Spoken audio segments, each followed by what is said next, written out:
Hello, let us talk about The Hunger Games, and this is a very interesting sort of film experience, if those are the words I want to use, because the build-up for this movie and the marketing for this movie isn't like something like one of the comic book movies out there, Twilight or something like that, where there's a lot backing the advertising, and everywhere you go, it's, you see the title. This didn't have, like, a ton of advertising. I mean, it's there. I mean, every once in a while you look around, you see a poster, but it wasn't extreme, and this got a huge following, though, and this was, like, one of the hyped, anticipated films simply because of the following it had. And it has this really huge teenage and a little younger following of people that love the books, and they got really excited for this movie, and everyone's saying this is going to be like one of the big hits. I mean, like one of the really, really big ones. So that's pretty interesting. It's very interesting for a film to be a hit just based off of word of mouth. Because it rarely happens, and when it does, that's kind of cool. It's like how it should work. But okay, so with that said, let's actually talk about the film itself. I really liked it. I thought this was... I have to admit, the reason I probably liked it as much as I did, even though it's good, I think I liked it even more for the fact that it's a young adult book, and so therefore it's marketed mostly to teenagers and stuff like that. I think that's why I like it as much as I do. If it wasn't, I'd like it, it'd be good. But I think I like it as much as I do because of that, because when you think of stuff coming out like Twilight, Transformers, and stuff like that, stuff that's obviously marketed to sort of teens and younger, but is obvious junk food, and junk food's okay every once in a while, but we love to feed it to, our younger people.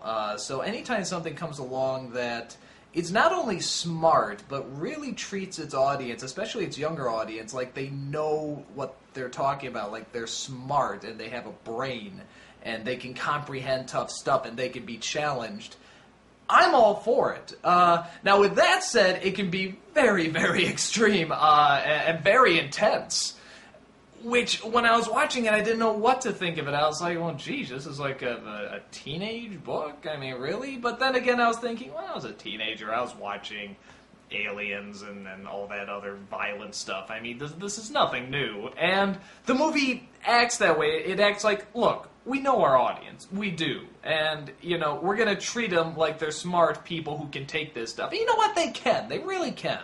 And we're going to treat our characters with this dignity, and we're going to treat our story with this dignity, and we're going to talk intelligent. We're going to make the people sound intelligent. They are going to be intelligent, and we're going to create this world that's very fascinating and complex and raises questions to younger people and stuff. So, good for this movie. I mean, I really give it a lot of credit for that. The basic story, real fast, is that there's a sort of this future Orwellian world where, or sort of like Metropolis, where you have, the rich and successful, are high up and living the glamorous life, and the people down below, the less successful, are constantly being taken advantage of.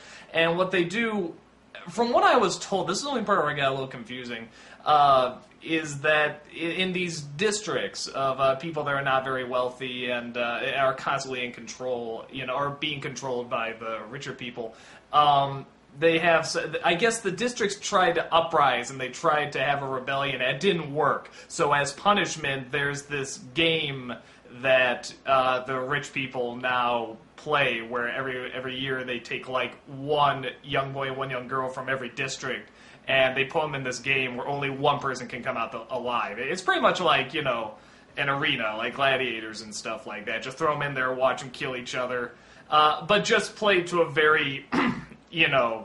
futuristic, technological, extreme, sort of like, like what we do today. Like American Idol, pretty much.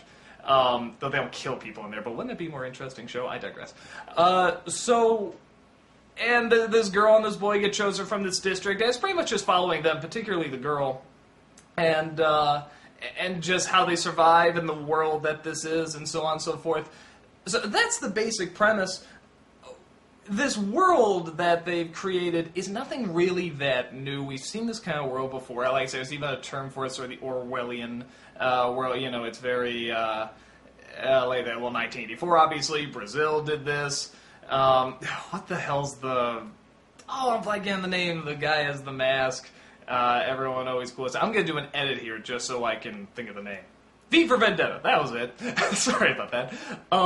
So, I mean, we've seen these kind of worlds before where it's sort of like almost like the Nazis took over and there's a lot of control and stuff and the rich are glamorous and powerful and don't care about the poor and needy and blah, blah, blah. Or, so we've seen this before, but what this film does different, and this is what I like, it updates it. And it also sort of mixes those traditional stories, and sort of that traditional look. Like, this looks very much like Brazil.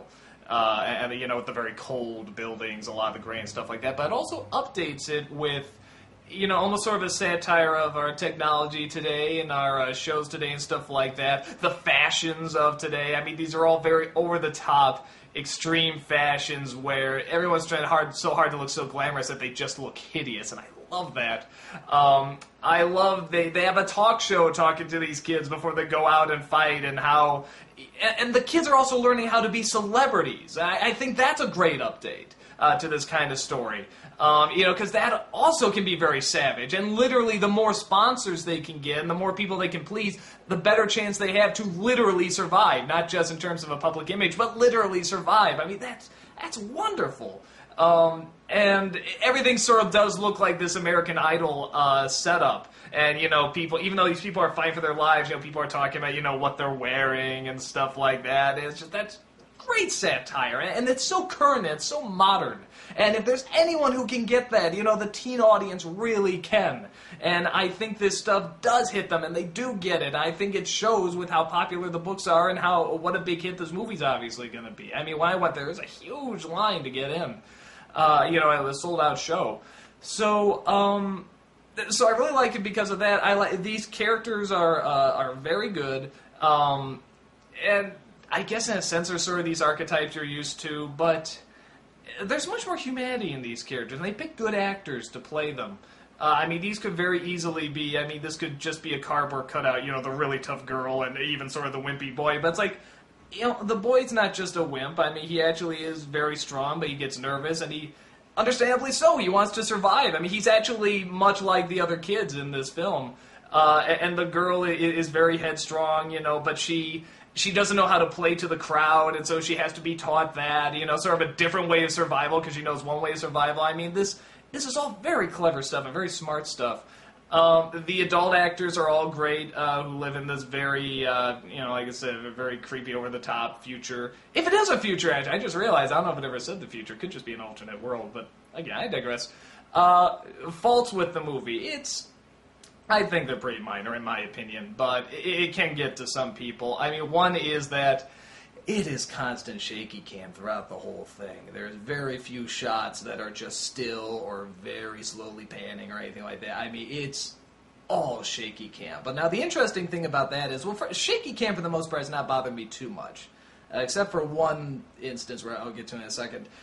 So literally when this film starts off, and I saw it in IMAX, the whole screen is shaking, like 90% of the time. But I was actually sort of getting into that, and I think it's because a lot of times people are just standing around and not doing anything really action-oriented, and it did sort of create this unease. It sort of felt like you're just there sort of watching these people, and it did make it much more uncomfortable, which is what this film's supposed to be. It's supposed to be very uncomfortable and very intense. So I found myself actually sort of getting into the zen of the shake, if that's a term, which I know it isn't, but I started to get into it. Except for one thing, whenever they do the action sequences, guys, you gotta see the action. You can't... The purpose of action is to create suspense that the character will get out, or that there's a conflict or something like that. If you can't see any of that, then how can you get invested? You're just going to be there confused. When someone comes up, you just see this the whole time, maybe a person's face, and then back to the... You can't get into it. You can't. The big fight scene at the end, I had no idea who was fighting who halfway through. I sort of took a guess because of how many were left, but I was just like, okay, well, I'm assuming it's this guy, but I don't know. I can't see him. So that's really annoying. But again, for the rest of the shaky cam, and there are still shots, they need to show the city. It looks very nice, and the great shots with, like, the advertisers and the TV shows and stuff like that all look great. But, yeah, if you're not good at shaky cam, you really can't take that stuff, or you can't take Blair Witch and so on and so forth, don't see it on IMAX. You're going to hurl. You're going to have a real hard time. I can't imagine if this was in 3D. Oh, God, there's so many close-ups in this movie. You'd just be seeing, like, freckles this big, IMAX 3D. I mean, it just would not, jumping out at you. So it's probably good they didn't do this in 3D. So what else? Like I said before, it's very, very intense. The violence, it's not gory, but, I mean, you pretty much got... It's children killing children, essentially. I mean, some are teenagers, but others are like, look like they're about 11 or 10 or something like that. So, I mean, it gets very, very extreme. So keep that in mind. I mean, if you're just like, oh, this is a teen book, it'll be, okay, maybe a little rough here and there. No, they really treat this seriously, and they give it a lot of weight. And, again, good for this film. It's really taking a chance. I would have no idea how to market this film if I was doing this. I mean, this is essentially killing kids the sport. I mean, so how do you market this to people? Again, I'm really impressed that this is like a series and a film series. It's going to be a film series that really caught on. I'm really impressed by that. I think it's very cool that there's a younger audience out there. Not that there's this smart, but there's this many that are this smart. I think that's awesome. And that there's still film studios that will take this material and not dumb it down. I saw with my brother who read the books, and he says there's changes, there's stuff he didn't like, but he says it was essentially the book. So it really wasn't dumbed down. It was done... It treats its audience like it's very adult. It is long as well. Keep that in mind.